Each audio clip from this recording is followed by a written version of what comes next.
हरे नाम हरे नाम एव केवलम खलो नस्तेव नस्तेव नस्तेव गतिरन्यथा।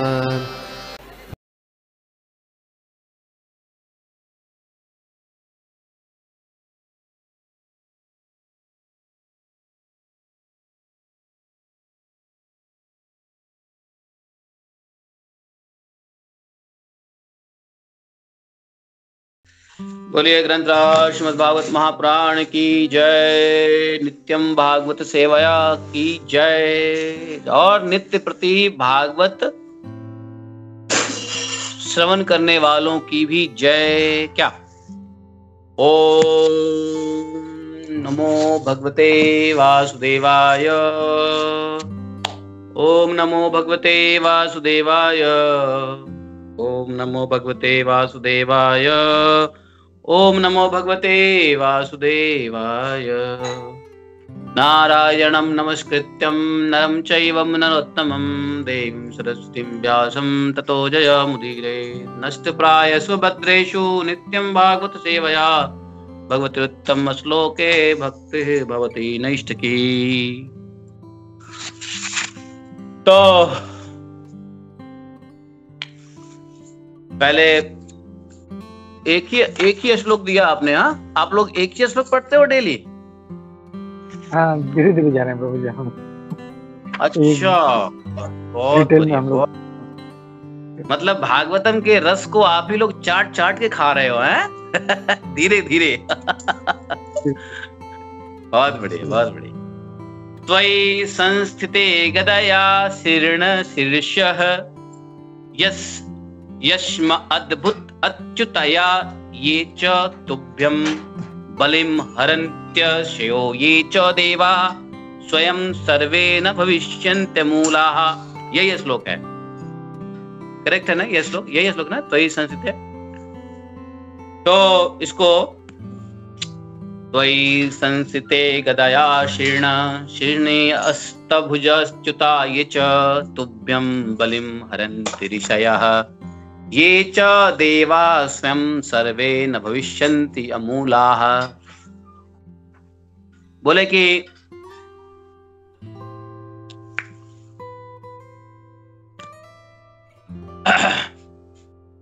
ये श्लोक का शेयरिंग हो सकता है क्या प्रभु? आप करते हो स्क्रीन शेयरिंग? जी प्रभु। एनीबॉडी, आप में से एक व्यक्ति श्लोक पढ़ सकते हैं क्या? पढ़ो, यह श्लोक पढ़ो।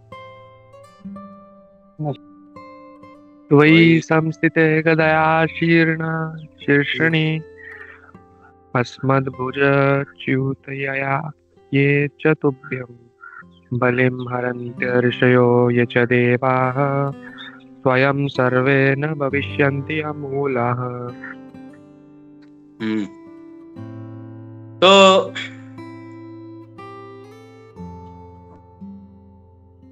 त्वयि संस्थिते गदया शीर्ण शिरश्यन्य अस्मद् भुज च्युतया ये च तुभ्यं बलिं हरन्ति ऋषयो ये च देवः स्वयं सर्वे न भविष्यन्ति अमूलाः।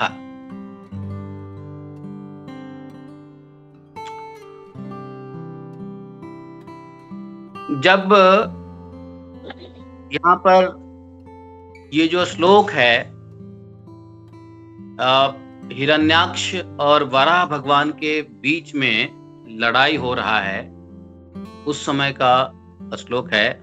और यहाँ पर ये श्लोक बोल कौन रहा है मालूम है? यह श्लोक बोल रहे हैं असुर हिरण्याक्ष कह रहे हैं त्वयि। इस प्रकार से तुम ताम करके ये बोल रहा है, भगवान को बोल रहा है, असुर बोल रहा है, हिरण्याक्ष बोल रहा है। इसके बारे में बात करेंगे। तो त्वयि संस्थिते गदया शीर्ण शीर्ष अस्मद्भुजच्युता चेत तुभ्यं बलिं हरन्त विषयो ये च देवाः स्वयं सर्वे न भविष्यन्ति मूलाः।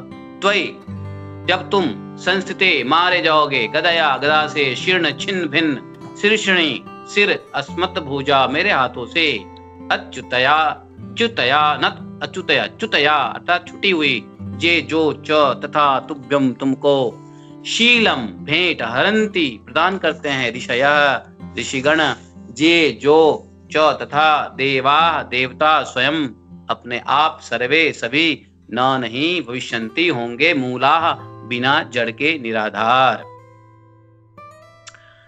तो असुर ने कहा कि जब मेरी भुजाओं से फेंकी गई गदा द्वारा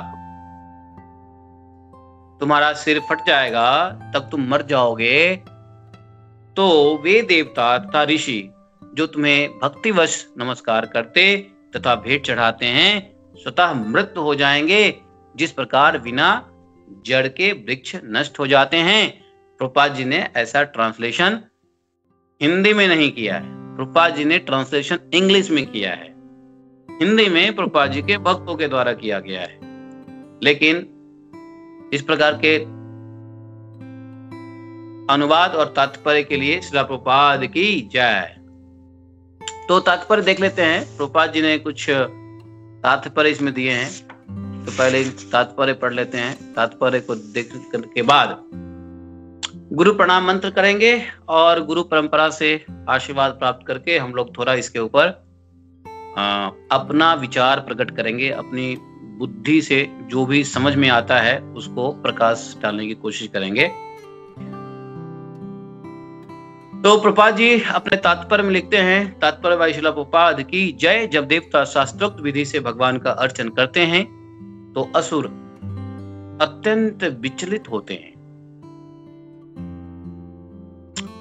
वेदों में नवजिज्ञासु भक्तों के लिए 9 प्रकार की भक्ति बतलाई गई है तथा ईश्वर के पवित्र नाम का श्रवण तथा जप, इसका सदा स्मरण, माला में हरे कृष्ण कृष्ण कृष्ण हरे हरे, हरे राम राम राम हरे हरे का जप, मंदिरों में विग्रह रूप में भगवान की पूजा करना तथा कृष्ण भक्ति में संलग्न रहना, जिससे संसार में पूर्ण शांति के लिए साधु पुरुषों की संख्या में वृद्धि हो। असुरों को ऐसे कार्य पसंद नहीं है। असुर सदैव ईश्वर तथा उनके भक्तों से ईर्ष्या करते हैं। उनका यह प्रचार रहता है कि मंदिर या गिरजाघर में पूजा न की जाए और इंद्रिय तुष्टि के लिए सारी भौतिक उन्नति की जाए। भगवान को समक्ष पाकर हिरण्याक्ष अपने शक्तिशाली गदा से उनका वध करके सदा सदा के लिए निश्चिंत हो जाना चाहता था। और यहाँ पर असुर द्वारा जड़ विहीन वृक्ष का उदाहरण अत्यंत सार्थक है। भक्त लोग मानते हैं कि ईश्वर सबों का मूल है। उनका कथन है कि जिस प्रकार उदर शरीर के भरण पोषण के लिए ऊर्जा प्रदान करता है, उसी प्रकार ईश्वर भौतिक और आध्यात्मिक लोकों में प्रकट होने वाले समस्त ऊर्जा का मूल स्रोत है।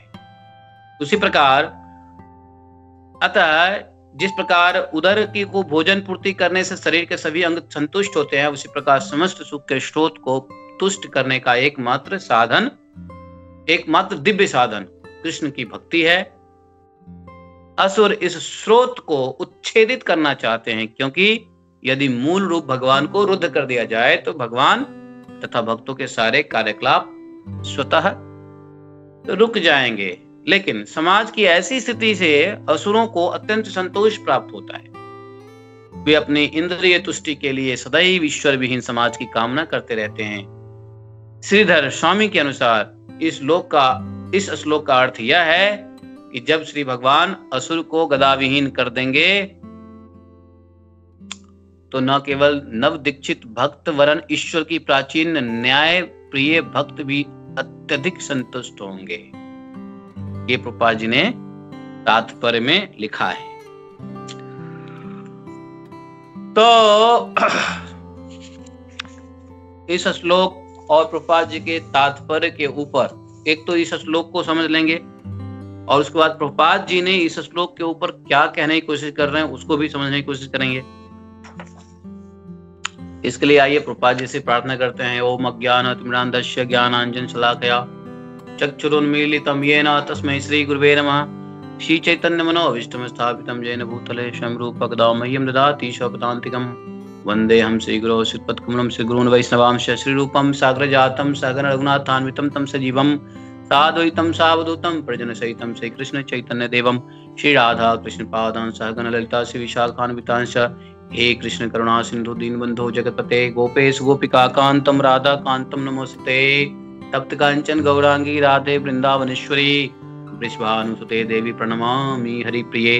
वांछा कल्पतरुभ्यश्च कृपा सिंधु भैश्च पतितानां पावनेभ्यो वैष्णवेभ्यो नमो नमः। जय श्री कृष्ण चैतन्य प्रभु नित्यानंद श्री अद्वैत गदाधर शिवासादि गौर भक्तवृंद। हरे कृष्ण कृष्ण कृष्ण हरे हरे, हरे राम राम राम हरे हरे।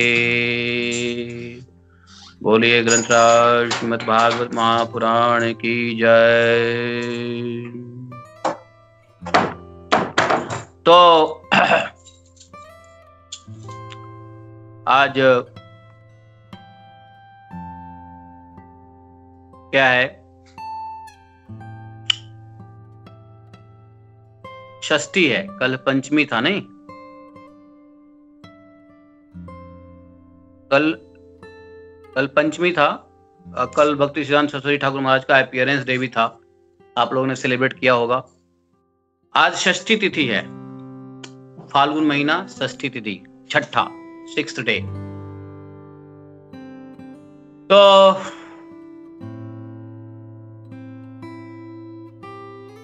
देखो,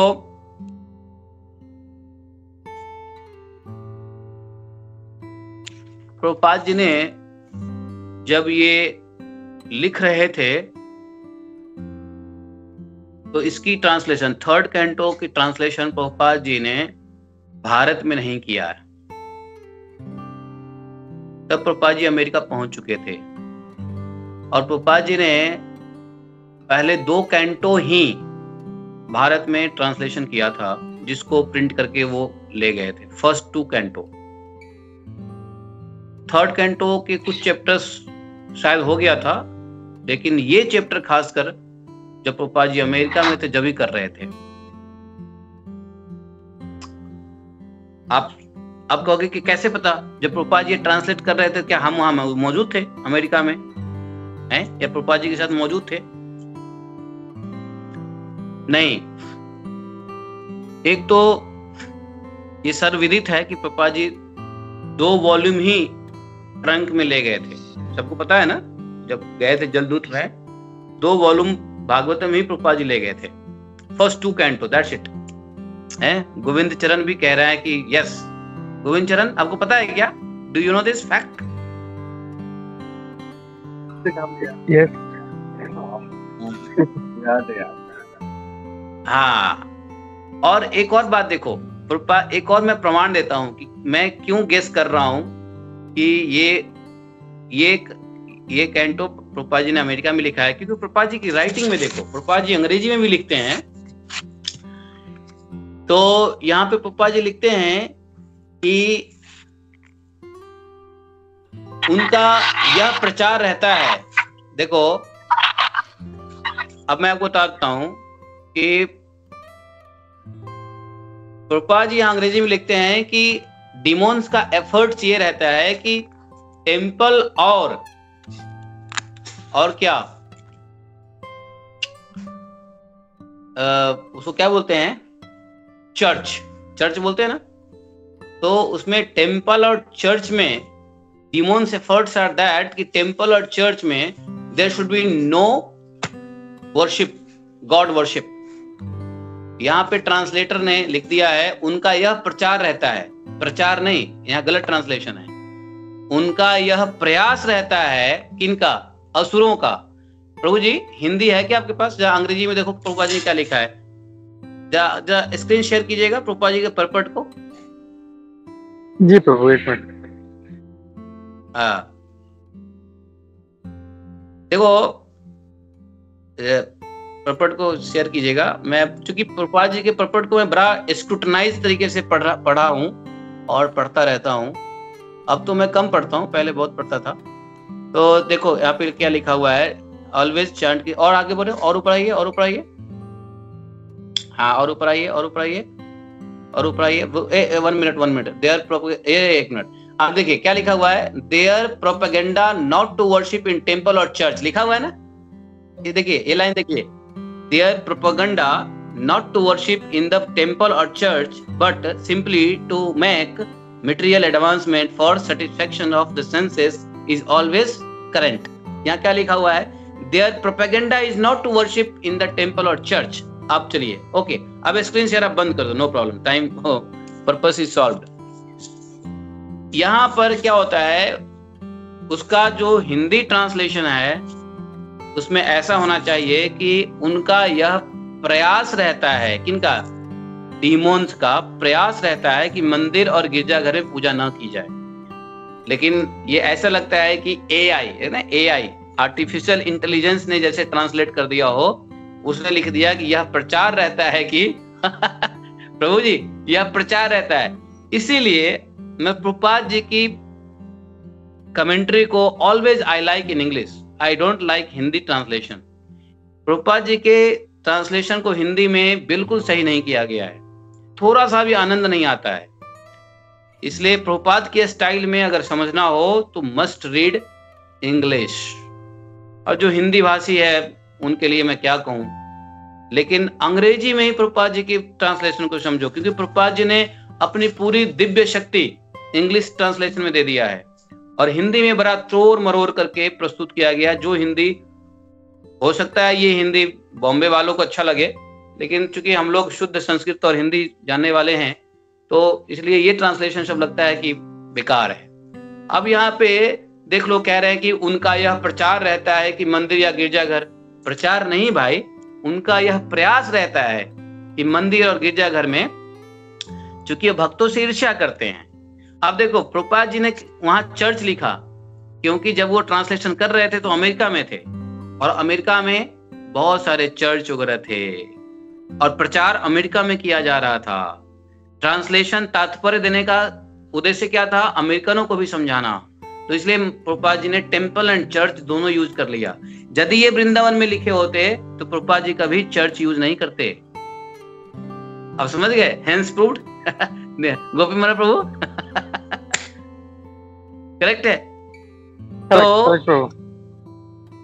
तो इसलिए थर्ड कैंटो प्रभुपाद जी ने अमेरिका में लिखा था और अमेरिकन को समझाने के लिए, क्योंकि प्रभुपाद जी ने अपने तात्पर्य में इतनी सारी चीज लिख देते थे कि ताकि लोगों को समझ में आ जाए कि करना क्या है, एक्शनेबल पार्ट। इतना डिटेल तो हमारे श्रीधर महाराज भी नहीं लिखते हैं। श्रीधर महाराज तो कई श्लोक में तात्पर्य देते नहीं है, लेकिन प्रभुपाद जी को देना पड़ रहा है, क्योंकि प्रभुपाद जी को इन्हीं तात्पर्यों से लोगों को समझाना है what is Krishna consciousness, how to follow Krishna consciousness, how to practice Krishna consciousness, what is the benefit of Krishna consciousness, what will happen if you join Krishna conscious movement, why only Krishna conscious movement is helpful for you as a ultimate benefit। Sorry मैं अंग्रेजी में बोल दिया। तो ये प्रभुपाद जी को बताना था, अब पूरे भक्ति की प्रोसेस को समझाना था, तो तात्पर्य जो है प्रभुपाद जी का वो एक्चुअल मीडियम बन गया। इसलिए गीता के ऊपर देखो प्रभुपाद जी ने पहले श्लोक में धर्म क्षेत्र कुरुक्षेत्र में कितना लंबा तात्पर्य दे दिया। तात्पर्य इतना लंबा क्यों दिया? क्योंकि लोगों को बताना है कि भाई ये गीता कैसे सुननी है, क्या सुनना है, कैसे सुनना है, भक्त के मुंह से सुनना है, भक्त के ब्ला ब्ला ब्ला ब्ला। तो प्रभुपाद जी ने अपने तात्पर्य को एक इतना बढ़िया इंस्ट्रूमेंट बना लिया कि तात्पर्य के माध्यम से ही सबको बता दो जो कहना है। तो ये कैंटो जो है प्रभुपाद जी ने अमेरिका में लिखा था, इसलिए मेरा ध्यान भी गया यहाँ पे, क्योंकि प्रभुपाद जी गिरजाघर चर्च लिखते हैं, तो चर्च तभी लिखेंगे जब वो अमेरिका में होंगे। चलो अब आते हैं इस श्लोक के ऊपर अब देखो ये श्लोक प्रभु जी भागवतम के इस 18वां अध्याय जिसमें युद्ध हो रहा है, भगवान वराह और हिरण्याक्ष की भी युद्ध हो रहा है। और देखो आप लोग सुनते आए होंगे युद्ध करने की, वैसे तो भागवतम में लिखा हुआ है कि हिरण्याक्ष ही युद्ध के लिए परेशान था, उसके सामने कोई युद्ध करने वाला मिल ही नहीं रहा था, है कि नहीं? ऐसा ही है ना प्रभु जी, गोपी महाराज प्रभु, ऐसा ही है ना? हिरण्याक्ष को युद्ध करने वाला नहीं मिल रहा था। देवलोक में गया, स्वर्ग में गया तो सभी देवता छुप गए, सभी देवता देवलोक में छुप गए हैं। और जिससे लड़ने जाता, लड़ने से पहले ही सब उनको दंडवत करते कि नहीं नहीं मैं आपसे नहीं लड़ सकता। उससे हुआ क्या, उसको लड़ने की भूख पैदा हो गई। कहते ना जो लड़ाकू होता है ना लड़े तो वो और उसका जो है ना हाथ पैर फड़फड़ाता रहता है लड़ने के लिए। समझे?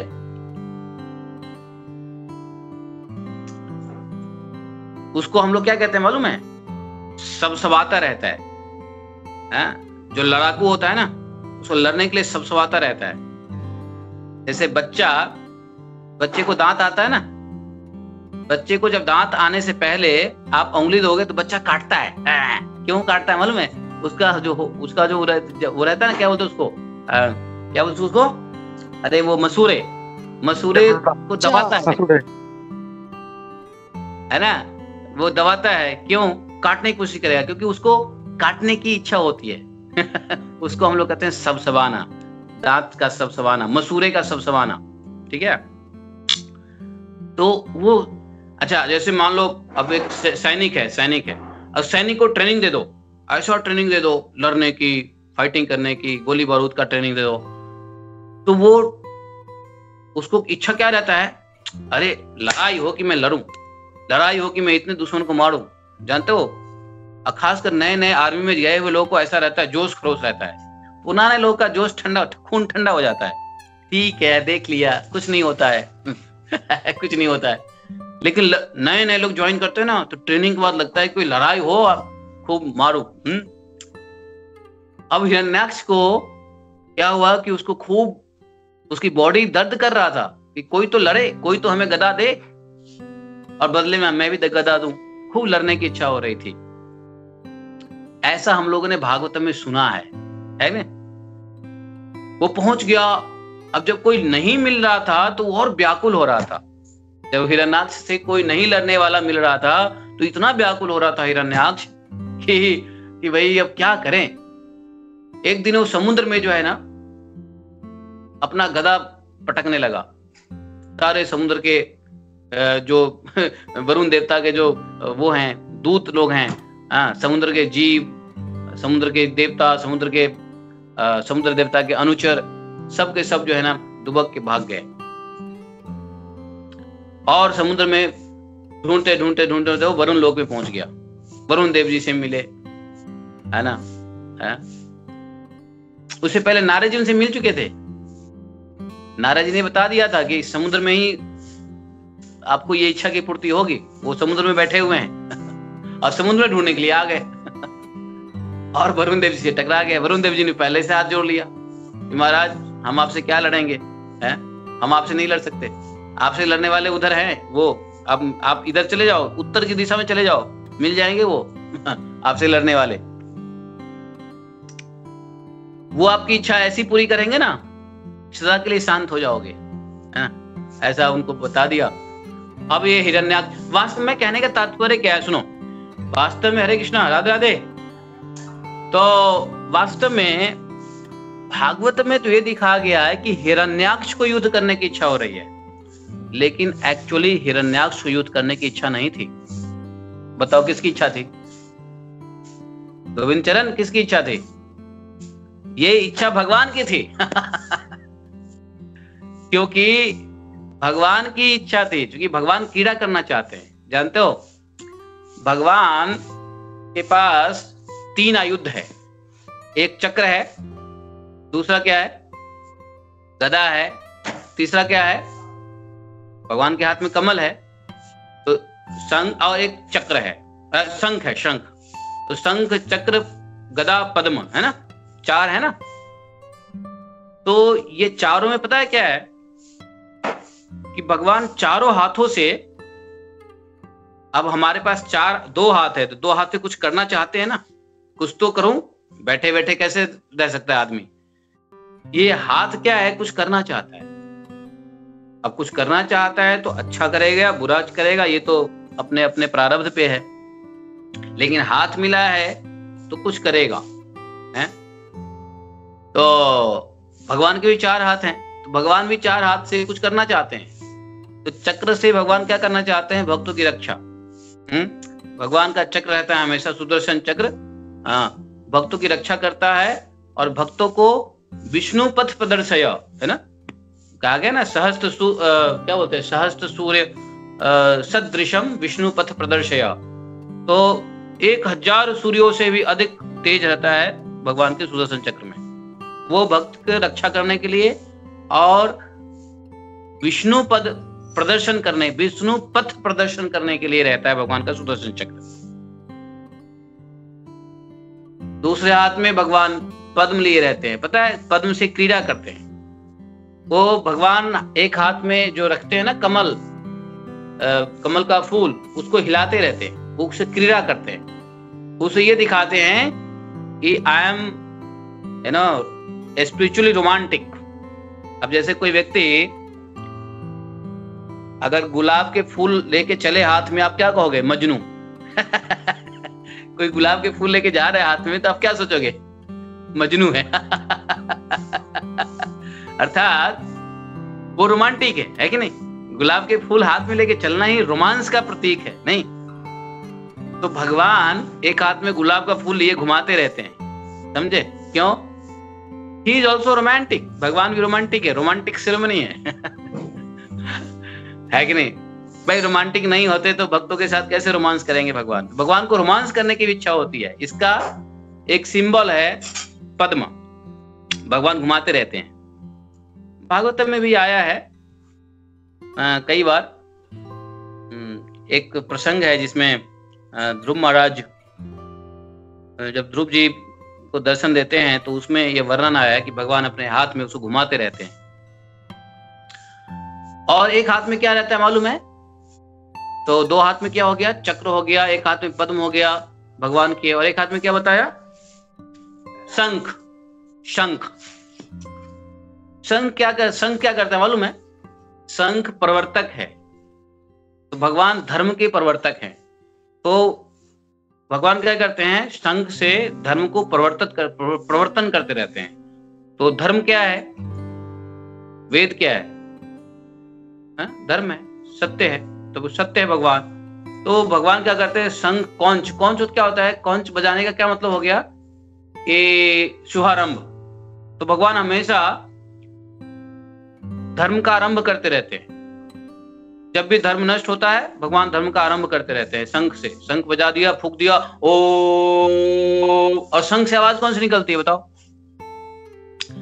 भगवान क्या करते हैं? धर्म जब भी कम होता है, नाश होता है, तो भगवान धर्म के प्रवर्तक हैं। यदा यदा ही धर्मस्य ग्लानिर्भवति भारत, नहीं, भगवान ने कहा गीता में, जब भी धर्म का नाश होता है तो भगवान धर्म को उत्थान करते हैं। भगवान धर्म के प्रवर्तक हैं, भगवान धर्म के निदेशक हैं, भगवान धर्म के डायरेक्टर हैं। तो उसके लिए भगवान शंख रखते हैं, शंख, और शंख में आवाज फूंक देते हैं। तो शंख में आवाज फूंकते हैं, भगवान के शंख को क्या कहते हैं? क्या नाम है? गोपीचरण बताओ, भगवान के गोविंद चरण बताओ, भगवान के शंख का क्या नाम है? पांचजन्य। तो पांचजन्य शंख भगवान फूंक देते हैं। और शंख में कौन सी आवाज आती है? शंख में कौन सी आवाज आती है? ओम की ध्वनि निकलती है शंख से। आप लोग के पास घर में शंख है ना? बजाते हो नहीं बजाते हो? तो शंख बजाओ, देखोगे ओम की ध्वनि निकलती है ना? ओम से क्या हो गया? ओम से पूरा वेद का प्रकट होता है, पूरा धर्म ज्ञान का प्रकट होता है। इधर शब्द का प्रकट होता है। शब्द में कौन से शब्द? 7 शब्द, 7 अक्षर, उसको क्या बोलते हैं? स्वर। 7 स्वर उत्पन्न होते हैं उससे, सा रे गा मा पा धा नी सा। और उस 7 से सारे शास्त्र निकल जाते हैं। तो वो उसका मेन कहां से आया? भगवान के पद्म से आया। और क्या हो गया? पद्म नहीं, सॉरी, क्या बोलते हैं उसको? शंख से आया। और चौथे हाथ में भगवान का गदा रहता है, गदा। भगवान के गदा को क्या बोलते हैं पता है? भगवान के गदा का नाम क्या है जो भगवान गदा लिए रहते हैं? चक्र, पद्म, शंख, गदा। क्या बोले प्रभु जी? कौमुद की गदा। तो भगवान का जो गदा है उसका नाम है कौमुद की। अब कौमुद की गदा क्या होता है? अब एक हाथ में भगवान कौमुद की गदा लिए हुए हैं, तो गदा कब तक लेते रहेंगे? भगवान को भी गदा लिए लिए लिए लिए थकावट तो होती होगी। भगवान को गदा लेते हैं ना, तो भगवान को कभी कभी युद्ध करने का इच्छा होता है। अरे बहुत दिन से युद्ध नहीं किया। तो एक्चुअली कहने का तात्पर्य क्या है कि भगवान जो गदा पकड़ते हैं ना कौमुद की, तो कौमुद की गदा की इच्छा होती है कि हे भगवान, मैं निस्तेज पड़ा हूं आपके हाथ में, कुछ तो हमें प्रयोग में लो। भगवान ने कहा कि अच्छा तुम्हारी ऐसी इच्छा है, हाँ। अब भगवान अपनी गदा के इच्छा को पूर्ति करने के लिए हैं, आपको बताऊं, भगवान के जितने आयुध हैं वो सब भगवान के भक्त हैं। मालूम है? भगवान के हाथ में जितने आयुध हैं सब, भगवान षटभुज हो, भगवान के अष्टभुज हो, भगवान के चतुर्भुज हो, भगवान के द्विभुज हो या भगवान के सहस्त्रभुज हो, जितने भुजाएं हो भगवान के हाथ में जो कुछ भी है वो सब भगवान का भक्त है, नहीं है भक्त? तो कौमुदगी भी भक्त है, पद्म भी भक्त है, भगवान का चक्र भी भक्त है, भगवान की बांसुरी भी भक्त है। बताओ, भगवान की बांसुरी ने भी कलयुग में आके भक्ति का प्रचार किया है। कौन है बताओ? भगवान के बांसुरी का अवतार कौन है? कौन है जो भगवान के बांसुरी का अवतार आए कलयुग में और भक्ति का प्रचार किया? आप लोगों को मालूम है? Anybody can guess? Anybody can guess? कोई गेस कर सकता है कि भगवान के बांसुरी का अवतार कौन है? नहीं तो पूछो तो बता दूं, नहीं पूछोगे तो नहीं बताऊं। हैं? कृष्ण? नहीं, कृष्ण नहीं, कृष्ण तो स्वयं भगवान है। कृष्णस्तु भगवान स्वयं। बांसुरी के अवतार कौन हुए हैं कलयुग में जो भक्ति का प्रचार किया है? अब पूछो कौन है तो बताऊं, वरना आगे बढ़ो। नहीं पता प्रभु जी, बताइए। हरिवंश महाप्रभु। हरिवंश महाप्रभु को भगवान की बांसुरी का अवतार बताया है। ठीक है, तो आप लोगों को यह भी पता होगा कि भगवान के चक्र का अवतार कौन है? बताओ, भगवान के चक्र का अवतार कौन है जो कलयुग में आए और प्रचार किया? बताओ। निम्बार्काचार्य प्रभु जी। निम्बार्काचार्य, यस। कौन बोले? कौन बोले? ममता कुमारी लिखा हुआ है। बहुत बढ़िया, बहुत बढ़िया, गुड आंसर। तो निम्बार्काचार्य जी भगवान के सुदर्शन चक्र के अवतार हैं। हाँ जी। और ये जो चक्र हैं, पता है कौन है? ये चक्र सब सखियां ही है। ये चक्र और कोई नहीं है, सखियां ही हैं। अच्छा, ये बात सब आप कहोगे कहां से बोल रहे हैं? ये सब थोड़ा सा डीप स्टडी करोगे, ब्रज में रहोगे, ब्रज के साधुओं के, जब आप राधा सुधा निधि पढ़ोगे, और भी बहुत सारी ग्रंथ है जो प्रभुपाद जी ने तो नहीं कहा है पढ़ने के लिए, मना भी नहीं किया है, लेकिन प्रमोट भी नहीं किया है। तो अन्य अन्य जो भगवान की लीलाएं हैं, ऐसी ग्रंथ और साधुओं से आप सुनोगे तो समझ में आएगा। तो निम्बार्काचार्य, हालांकि निम्बार्काचार्य तो लिखा हुआ है, निम्बार्काचार्य जी के ग्रंथ देखो, उसमें लिखा हुआ है सुदर्शन चक्र का अवतार है वो। तो जानो कि बाकी कौन कौन से हैं भक्ति में, भक्ति के प्रचार करने के लिए कौन कौन आए हैं पृथ्वी पे, किस किस को भगवान ने भेजा है। जैसे प्रभुपाद जी को भेजा है, वैसे ही भगवान ने अपने अपने सभी, भगवान के सभी सखियां, सभी मंजरियां, ये अब बताओ, गोपी प्रभु, गोपी मनोहर प्रभु, ये जितने हमारे कल जो हमारे भक्ति सिद्धांत सरस्वती ठाकुर महाराज थे, वो कौन सी मंजरी थे? नयन मंजरी। भक्ति सिद्धांत सरस्वती ठाकुर है नयन मंजरी थे। रूप गोस्वामी कौन थे? जीव गोस्वामी कौन थे? सब मंजरियां हैं। तो कलयुग के प्रथम प्रार्ध में भगवान के सभी मंजरियां, भगवान के सभी सखियां, भगवान के सखियां ही भगवान के आयुध हैं, है ना? भगवान के सखियां ही आयुध हैं। और सभी आयुधों ने आकर के वैष्णव का प्रचार किया है भगवान ने। और तो अब देखो, अब इसमें प्रश्न आता है कि कलयुग में ही क्यों ये सखियों ने, आयुध ने, भगवान के आयुध और सखियों ने क्यों, या मंजरियों ने क्यों कलयुग में ही आना स्वीकार किया? बताओ। सतयुग में नहीं, द्वापर में नहीं, त्रेता में नहीं, कलयुग में ही क्यों? तो सभी सखियों ने, सभी मंजरियों ने, सभी आयुधों ने भगवान से प्रार्थना किया कि हम कलयुग में जाएंगे भगवान। क्यों? क्योंकि कलयुग में आप बहुत जल्दी प्राप्त हो जाओगे, ताकि हमको आपसे अधिक विरह नहीं झेलना पड़ेगा। मतलब आपके नित्य संग अधिक मिस नहीं करना पड़ेगा। कलयुग में जाएंगे, कलयुग की आयु कम होती है और आप जल्दी से मिल जाते हो, फटाफट जो है ना अपनी आयु पूरा करके जल्दी आ जाएंगे। अगर सतयुग में जाएंगे तो महाराज लाखों साल वहां पृथ्वी पे रहना पड़ेगा। नहीं नहीं नहीं, 1,00,000 साल हम पृथ्वी पे नहीं रह सकते हैं। आपसे, आपके वियोग में मर जाएंगे। लीला क्या करेंगे? लीला हमसे नहीं होगा। तो बोले तो फिर कब जाओगे? हम तो कलयुग में जाएंगे। कलयुग में आयु कम होगी और आप जल्दी प्रसन्न होते हो, हरिनाम से प्रसन्न हो जाते हो। थोड़ी सी आयु में बढ़िया से नाम कर लेंगे और थोड़ा सा अपना कार्य कर लेंगे और आप प्राप्त हो जाओगे। हम जल्द से जल्द वापस आ जाएंगे गोलोक धाम में। हम ज्यादा दिन नहीं रहेंगे। भगवान ने कहा ठीक है तथास्तु। तो इसलिए सभी लोग कलयुग में आए। जानते हो, ब्रह्मा जी भी कलयुग में आए। ब्रह्मा जी भी आए वैष्णव का प्रचार करने के लिए। अब बोलो, ब्रह्मा जी का अवतार कौन है कलयुग में? किसी को पता है? हरिदास ठाकुर। नहीं। हरिदास ठाकुर। कौन? हरिदास ठाकुर। हरिदास ठाकुर।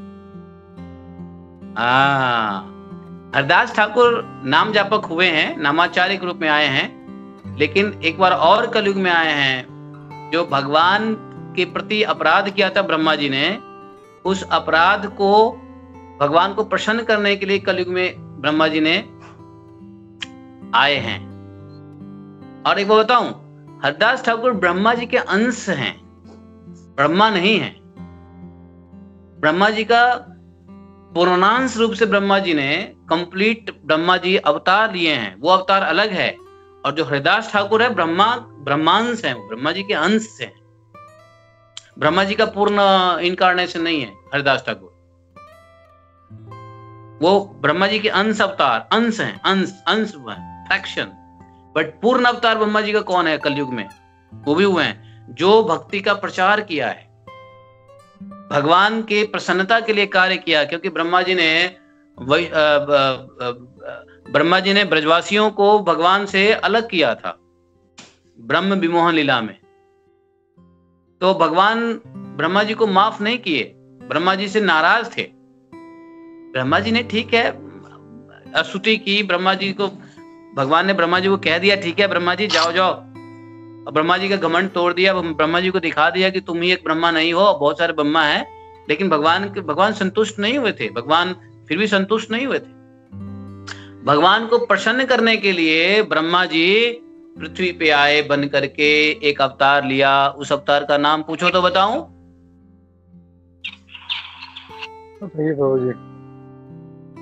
उस अवतार का नाम है श्रीमद नाभा गोस्वामी महाराज।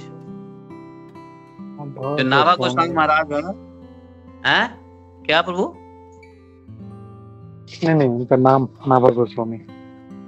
नाभा जी नाम जानते हो? नाभा जी आप लोग सुना है? नाभा जी नाम सुना है बाबा, नाम। हाँ, श्री नाभा जी महाराज हुए हैं जो रामानंद संप्रदाय में आए थे। रामानुज और उसमें उन्होंने ग्रंथराज क्या बोलते हैं उसको, भक्तमाल ग्रंथ को लिखा भगवान की प्रसन्नता के लिए। क्योंकि भगवान को भक्तों के चरित्र सुनने में आनंद आता है, भक्त को भगवान के चरित्र सुनने में आनंद आता है।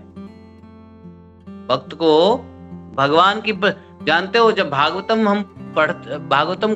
जब आप भागवतम पढ़ोगे, बोलोगे, तो भगवान आपके कानों में से हृदय में आ जाएंगे।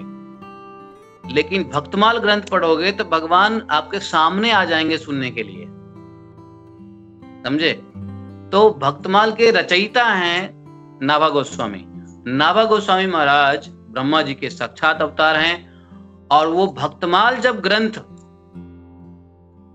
जब भगवान के सभी श्रेष्ठ भक्तों का जब चरित्र लिखा उन्होंने और उस चरित्र को भगवान को सुनाया, तब जाके भगवान उनको क्षमा किए ब्रह्मा जी को। उससे पहले ब्रह्मा जी पता है भगवान को प्रसन्न करने के लिए एक और काम किया था, लेकिन उससे भी भगवान नहीं प्रसन्न हुए। बताओ क्या किया था ब्रह्मा जी ने? ब्रह्मा जी ने पूरे 84 कोस ब्रजमंडल परिक्रमा का दंडवती परिक्रमा किया। पूरे 84 कोस में उन्होंने दंडवती परिक्रमा किया। और पहला परिक्रमा 84 कोस शुरू करने वाले ब्रह्मा जी हैं, जो आज हम लोग गाड़ी से करते रहते हैं। पैदल तो कर नहीं सकते हैं, पैदल का समय नहीं है इस्कॉन में 1 महीना चलने के लिए। तो आते हैं लोग 6 दिन में गाड़ी से करके चले जाते हैं। तो ये परिक्रमा ब्रज 84 क्षेत्र परिक्रमा किसने शुरू किया? ब्रह्मा जी ने शुरू किया। और ब्रह्मा जी पहले दंडवती किए 84 कोस, तब भी ब्रह्मा जी संतुष्ट नहीं हुए। ब्रह्मा जी को लगा कि शायद भगवान प्रसन्न नहीं है। ब्रजवासियों को 1 साल तक अलग कर दिया था ब्रह्मा जी ने। ये महान अपराध किया था। बताओ। तब ब्रह्मा जी को लगा कि नहीं, ब्रह्मा जी को बुद्धि आई कि भगवान के भक्तों का चरित्र भगवान को बहुत पसंद है। भगवान भक्तों के चरित्र सुनते हैं, भगवान को भक्तों के चरित्र सुनने में आनंद आता है। तो ब्रह्मा जी आ गए नाभा जी के रूप में। नाभा जी ने पूरे भगवान के चरित्रों का वर्णन किया, भक्तों के चरित्रों का वर्णन किया। और देखो नाभा जी सन 1574 तक के जितने भक्त हुए सबका वर्णन किया। उसमें चैतन्य महाप्रभु भी, जो स्वयं भगवान के भक्त अवतार थे, उसका भी वर्णन किया। गोस्वामियों का वर्णन किया। 1574 तक जितने भी भक्त हुए उनका वर्णन भक्तमाल कथा में आती है। और ब्रह्मा जी इस प्रकार से, तो देखो ब्रजवासियों को भगवान से अलग करने का कितना बड़ा भगवान नाराज हो गए, इतना बड़ा नाराज हो गए। एक ब्रजवासी आज नहीं 2015 की बात है, एक ब्रजवासी मेरे पास आया दिल्ली। तो दिल्ली आया, नहीं 2015 की बात नहीं है, 2010-11 की बात है। तो एक ब्रजवासी दिल्ली आया तो हमारे गुरु भाई थे बद्री विशाल प्रभु, उन्होंने उसको नंबर दिया कि जाओ इनसे मिलो, ये तुमको विदेश में नौकरी दिला सकते हैं। तो वो मेरे पास आया, बोला कि प्रभु जी हमको विदेश ले चलो, दुबई रहते हो दुबई ले चलो। हमने कहा कान पकड़ता हूं, तुमको दुबई तो ले ही नहीं जाऊंगा, न तुमको दिल्ली में रखूंगा। तुम आए हो कहां से? बरसाने से। तुम बरसाने ही रहो, ब्रज में ही रहो। नहीं प्रभु जी अब मैंने शादी कर लिया है, बच्चे हो गए हैं, तो अब थोड़ा घर गृहस्थी हो गया, तो हमें नौकरी करनी पड़ेगी। हमने कहा भूखे मरो लेकिन ब्रज में रहो। मैं तुमको कोई मदद नहीं कर सकता हूं कि भाई मैं तुमको ब्रज से निकाल के दुबई भेज दूं, ब्रज से निकाल के दिल्ली में शिफ्ट करा दूं, ब्रज से निकाल के मैं बॉम्बे भेज दूं, मेरे से नहीं होगा। मैंने उसको मना कर दिया, नाराज हो गया। वो कंप्लेंट किया आके, रमेश बाबा के आश्रम पे आके कंप्लेंट किया कि ऐसे मैं वहां गया था, उसने मना कर दिया। मैं हर सैटरडे को आता था बरसाना। हाँ गोपी मनोहर प्रभु याद है ना, हर सैटरडे को मैं बरसाना आता था। तो एक दो बार तो गोपी मनोहर प्रभु को भी लाया हूँ साथ में। हैं प्रभु जी याद है ना हम लोग कैसे ऊपर रुके थे? तो वो पुराने दिन है, याद है। तो मैं जब आया तो मान मंदिर पे सबने मुझे कहा, अरे वो गया था आपके पास, आपने उसको मदद नहीं किया। हमने क्या, क्यों मदद करूं मैंने उनको कहा कि देखो भाई, ब्रह्मा जी ने ब्रजवासियों को 1 साल के लिए ले गए थे, तो ब्रह्मा जी को देखो क्या क्या करना पड़ा, भगवान तभी प्रसन्न हुए। और हम इसको नौकरी दिलाएं या हम कुछ कोई हेल्प करें कि ये बॉम्बे दिल्ली या दुबई चला जाए, तो पता नहीं कितने सालों के लिए बाहर रहेगा, तो महाअपराध हो जाएगा ये तो।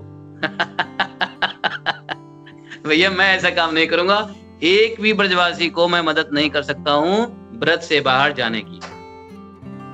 जानते हैं और मैंने नहीं मदद किया किसी ब्रजवासी को। कोई ब्रजवासी कहे ना, भूखे मरो ब्रज में मरो। तुम सब भगवान के प्यारे हो भाई, अब भूखे क्यों मरोगे तुम लोग हैं? एक माता जी थी, अभी हाल की घटना है प्रभु जी।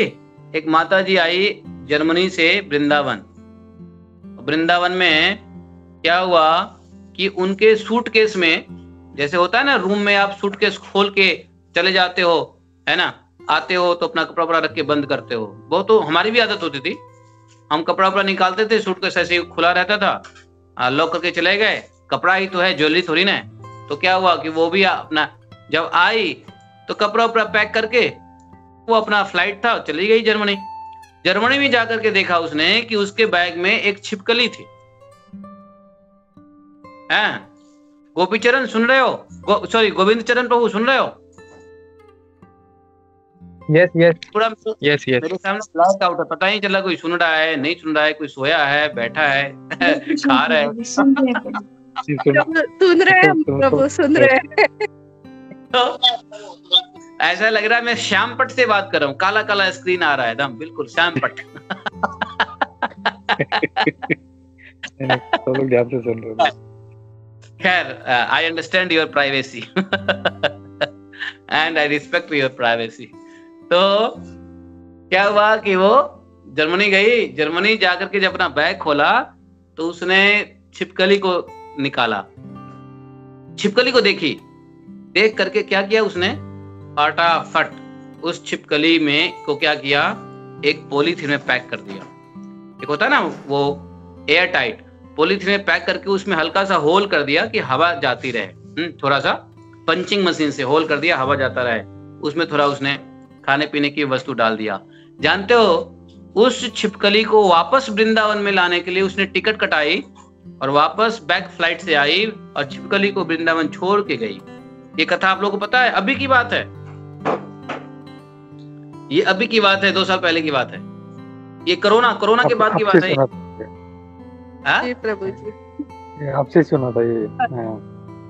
तो देखो, एक छिपकली जीव वृंदावन से बाहर जाए तो भगवान को क्या मतलब, ये सब बात समझने की है। तो ब्रह्मा जी आए नावा जी के लिए, तो कहने का तात्पर्य, हम पता नहीं कहां से कहां चले गए, कथा क्या चल रही थी, हम क्या क्या बोलने लग गए। ये कथा किस लिए चल रही थी? हम थे कहां? भगवान की बात कर रहे थे। भगवान के आयुध भी, भगवान के अस्त्र शस्त्र जो आयुध है वो भी अवतार लेते हैं। अब भगवान को इच्छा थी, भगवान ने क्यों जय विजय को श्राप दिलवाया? क्योंकि सनत कुमार को पहले जब सनत कुमार से भगवान आए सनत कुमार से मिलने, और जब जय विजय को श्राप दे दिया था तो भगवान आए, भगवान ने कहा कि ठीक है, आप उचित ही किया आपने। और जब सनत कुमार ने ये कहने लगे भगवान को, 4 कुमार, कि महाराज माफ हो गया, माफी करिए, हमें भी आप दंड दीजिए, हमने भी अपराध किया है। बोले कि क्या अपराध किया है? कि हमने आपके पार्षद को क्रोधवश श्राप दे दिया है।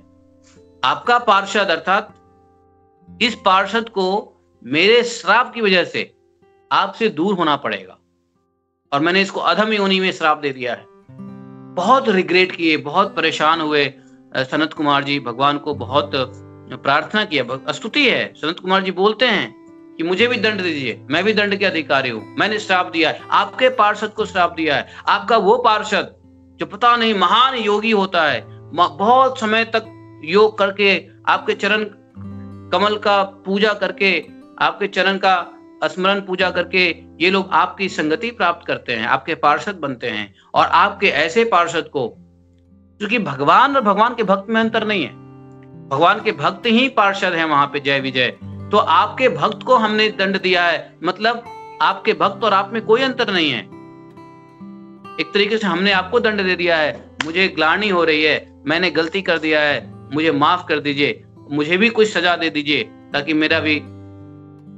भगवान ने देखा कि 4 कुमार बड़े परेशान हो गए, वो स्वयं अपनी गलती मान, एक तो क्रोध में श्राप दे दिया जय विजय को, ऊपर से अपनी गलती को मान रहे हैं बाद में। तब भगवान ने कहा था जय विजय सनत कुमार जी को कि आप लोग चिंता मत कीजिए, ये सब मेरे इच्छा से हुआ है, मैं ही चाह रहा था, ये सब मेरी प्रेरणा से हुआ है। आपने जो श्राप दिया है इसमें आपकी गलती नहीं है, मेरी प्रेरणा है। मम अभिमत, ऐसा भगवान ने भागवत में वर्ड दिया है, मम अभिमत, ये मेरा अभिप्राय था, इसलिए आपकी कोई गलती नहीं है। अब भगवान का क्यों अभिप्राय था? तो भगवान की इच्छा यह थी कि भगवान का जो कौमुदकी है ना, कौमुदकी गदा, उसकी इच्छा थी कि महाराज हम आपके पास परे रहते हैं, हमारा भी शरीर कुछ लड़ाई करने को मन करता है, कुछ तो उपाय करो, हम भी लड़ें, हमारा भी कुछ प्रयोग हो। हैं, आपने चक्र का तो प्रयोग कर लिया अम्बरीश महाराज को बचाने के लिए, हैं, आपने अपना जो है ना शंख का प्रयोग कर लिया फूकने के लिए धर्म के परिवर्तन के लिए, हमारा कुछ तो प्रयोग करो। तो कौमुदकी गदा ने भगवान से इच्छा किया था कि हमें लड़ना है, हम बैठे रहते हैं, हमसे कुछ काम लो। अब भगवान की कौमुदकी गदा कोई पृथ्वी के शेर से लड़ेगा? कौमुदकी गदा है भाई, गदा में भी गदा, कौमुदकी गदा, उनके लिए तो कोई बड़ा जायंट चाहिए ना। तो इसलिए जय विजय को श्राप दिलवाया भगवान ने, असुर योनि में भेजा हिरण्याक्ष के रूप में। हिरण्याक्ष ऐसा बलिष्ठ हुआ जिससे लड़ने के लिए भगवान गदा लेते हैं। कौन? भगवान वाराहदेव। और असुर हिरण्याक्ष की ऐसी स्थिति होती है कि वो लड़ने वालों को ढूंढता रहता है, योद्धा ढूंढता रहता है, और जब भगवान से मिलता है तो पहले तो भगवान से मिले तो वाराहदेव ने कुछ नहीं कहा। क्यों? क्योंकि भगवान की पत्नी पृथ्वी उनके होठों पे थी। तो बहुत छेड़छाड़ किया भगवान से वाराहदेव ने, सॉरी वाराहदेव को हिरण्याक्ष ने बहुत छेड़छाड़ किया। वाराहदेव ने कुछ नहीं कहा, चुपचाप पृथ्वी माता को ऊपर ले आए। क्योंकि भाई जब पत्नी साथ में तो लड़ाई करोगे क्या? है, जब पत्नी साथ में हो तो नहीं लड़ाई की जाती है, अपनी गलती हो या दूसरी गलती हो। वाराहदेव के होठ पे क्या कौन था? पृथ्वी थी पृथ्वी भगवान की पत्नी है तो हिरण्याक्ष भगवान को उल्टा सीधा कहे जा रहा है, आक्रमण किए जा रहा है, ऐसे ऐसे अपना शरीर से भगवान को धक्का दे रहा है। वाराहदेव कुछ नहीं, सब बर्दाश्त कर रहे हैं, सब बर्दाश्त कर रहे हैं। क्यों? पत्नी साथ में है, अभी लड़ाई करूंगा तो पृथ्वी डर जाएगी फिर रसातल में जाने के लिए भयभीत हो जाएगी। भगवान ने क्या किया? चुपचाप पृथ्वी को उठा के लाए और अपने आधारभूत शक्ति जो वृंदावन धाम है उससे पृथ्वी को जोड़ दिया। समझे? जो नित्य वृंदावन, जो वृंदावन धाम का प्रतिबिंब वृंदावन धाम जो है, जहां पे हम बैठे हुए हैं अभी, इस नित्य धाम से भगवान ने पृथ्वी को जोड़ दिया। वहां भागवत में लिखा हुआ है कि पृथ्वी को भगवान ने अपनी आधारभूत शक्ति से जोड़ दिया। पृथ्वी निर्भय हो गई। पृथ्वी क्या हुआ? निर्भय हो गई। जब वृंदावन धाम से जुड़ गई तो पृथ्वी निर्भय हो गई। अब पृथ्वी को आराम से जगह पे रख के अब वाराहदेव आए लड़ने के लिए, क्योंकि अब पत्नी को घर भेज दिया ना अब वो फ्री हो गए तो जब भगवान वाराहदेव लड़ रहे हैं तो लड़ रहे हैं और लड़ने की उसको भी इच्छा पूर्ति कर रहे हैं और साथ में अपनी कौमुदी गदा से प्रहार भी कर रहे हैं। उसी समय का यह श्लोक है और ये हिरण्याक्ष कहता है कि ठहरो, जब मेरी भुजाओं से फेंकी हुई गदा द्वारा तुम्हारा सिर फट जाएगा तब तुम मर जाओगे, और जब तुम मर जाओगे तो देवता ऋषि जो तुम्हारे को पूजते हैं, तुम्हारे को नमस्कार करते हैं, तुम्हारे भेंट चढ़ाते हैं, और वो देवता ऋषि भक्त लोग जो तुमसे पोषित होते हैं, तुम्हारे मरने से सब अनाथ हो जाएंगे।